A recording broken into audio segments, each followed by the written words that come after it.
महक का phone, laptop, diary सब कुछ चेक करने के बावजूद, रजिस्टर, सीसीटीवी फ़ोटोज़, सारे गवाह सबूत सब कुछ देखने के बाद भी उसके कातिल तक पहुंचना मुश्किल होता जा रहा था। रोज़ नए नए राज खुलते जा रहे थे, फिर भी कुछ पता नहीं चल रहा था। तब लोग बहुत कन्फ्यूज़न में रहते, एसीपी अभिमन्यु भी बहुत कन्फ्यूज़न में रहते। तभी एसीपी के पास फॉरेंसिक से कॉल आता है। जो चाय के कप्स, पेपर प्लेट्स और रैपर वगैरह खाने के महक के घर से बरामद हुए थे, उनके रिपोर्ट्स फॉरेंसिक से आ चुके थे। उन पे फिंगरप्रिंट्स किसके थे ये पता चल चुका था। और ये बात एसीपी अभिमन्यु ने जब सुना तो उनके चेहरे पे एक उम्मीद जगी कि चलो अब महक को मैं न्याय दिला सकता हूँ और उसके कातिल को पकड़ सकता हूँ। जब फॉरेंसिक की रिपोर्ट आई, एसीपी अभिमन्यु ने इसे तुरंत देखा, समझा और आजमाइश करने में, कातिल को पकड़ने में लग गए। अब एक उम्मीद जग चुकी थी, फिंगरप्रिंट्स के रिपोर्ट आ चुके थे। अब एसीपी अभिमन्यु ने सारे सस्पेक्ट्स, सारे क्राइम सीन्स पे मौजूद लोग, जितने भी बिल्डिंग में मौजूद लोग थे, रिया, राज, उसके सारे दोस्त, सबको बुलाया और सबके फिंगरप्रिंट सैंपल लेने शुरू कर दिए।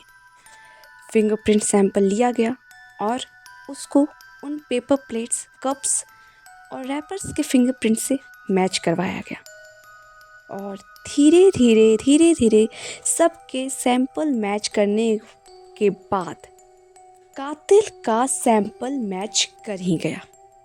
आखिर महक का कातिल सामने आ गया। पर यह बात सिर्फ एसीपी अभिमन्यु को पता थी कि आखिर महक का कातिल है कौन।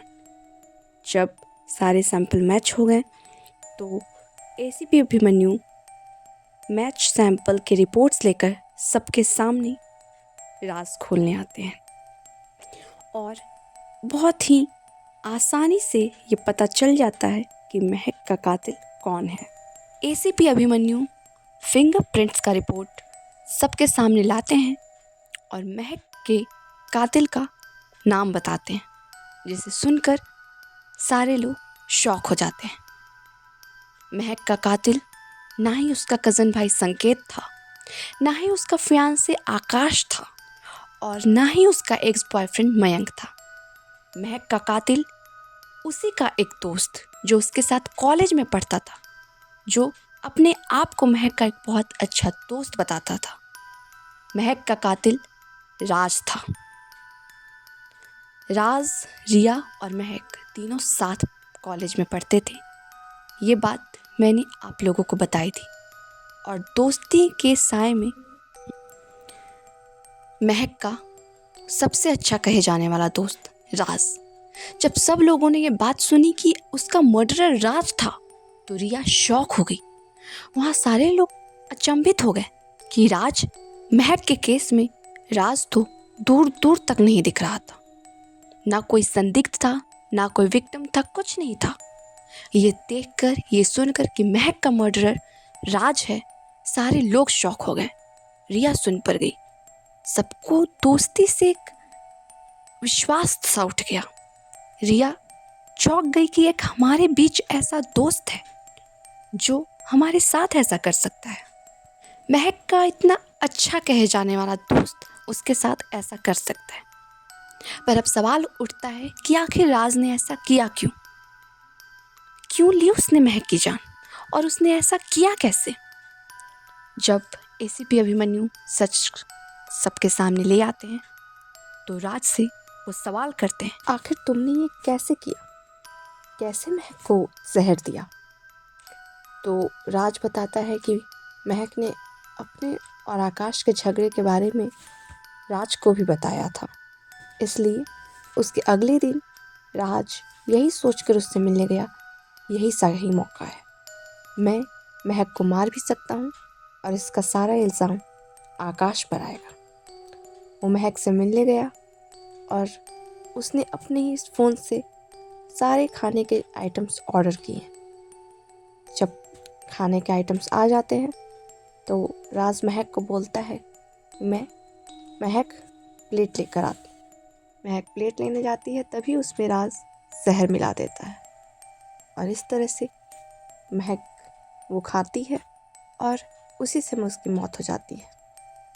और बड़े आराम से खुद बिना किसी के सहारे राज बदले की आग में उसे पंखे पे लटका देता है और इस तरह से वो महक को मौत के घाट उतार देता है। एसीपी ने राज से पूछा कि महक तो तुम्हारी इतनी अच्छी दोस्त थी, तो फिर तुमने उसकी जान क्यों ली, उसे इतनी बेरहमी से क्यों मारा? तब राज कहता है कि महक तो उसकी बहुत अच्छी दोस्त थी, लेकिन महक के पापा ने राज की माँ और उसकी बहन के साथ बहुत गलत किया था। महक के पापा ने राज की माँ और उसकी बहन का एक्सीडेंट कर दिया था और उन पर कोई केस भी नहीं हुआ। पैसे देकर उन्होंने ये बात हटवा दी, ये केस बंद करवा दिया और इसमें महक की माँ भी शामिल थी। एक्सीडेंट करते वक्त महक की माँ भी वहीं थी, लेकिन उन्होंने भी अपने पति का साथ दिया और उन्हें कानून से बचा लिया।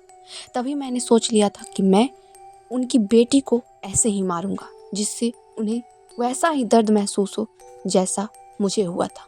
पर अफसोस वो अपनी बेटी को बिना मरे हुए देखे ही चले गए। लेकिन महक की माँ को तो ये पता चलना चाहिए था कि कोई अपना किसी की वजह से मरता है तो उन्हें कैसा लगता है। और बदले की आग में राज ने अपनी एक बहुत अच्छी दोस्त महक को मार डाला। इस बात को मैं क्या कहूँ, ये दोस्ती थी, दिखावा था, ये क्या था पता नहीं। एसीपी ने बोला राज तुमने ये बहुत गलत किया, माना तुम्हारे साथ बहुत गलत हुआ था, लेकिन इसमें महक की कोई गलती नहीं थी। तुमने जो किया उसके लिए तुम्हें बहुत ही बड़ी सज़ा मिलेगी। और इस तरह से महक का कातिल पकड़ा जाता है, जो कि राज रहता है। पर ये कैसा कातिल है? दोस्त के वेश में बना कातिल। ये सोचकर, ये सुनकर दोस्ती पर से भी भरोसा उठ सा जाता है। इंसान को अपने आसपास हमेशा नज़र रखनी चाहिए, किसी पर भी आंख बंद करके भरोसा नहीं करना चाहिए। राज ने बहुत ही आसानी से महक को सिर्फ इसलिए मार दिया क्योंकि उसके पापा ने उसके साथ गलत किया था। तो अपनी आंखें खुले रखें और ऐसे ही सस्पेंस थ्रिलर रिलेटेड स्टोरीज़ के लिए हमारे चैनल को सब्सक्राइब करें। आपको लेटेस्ट अपडेट स्टोरीज़ मिलते रहेंगे। Thank you. Please like, share and subscribe. I hope you like our stories.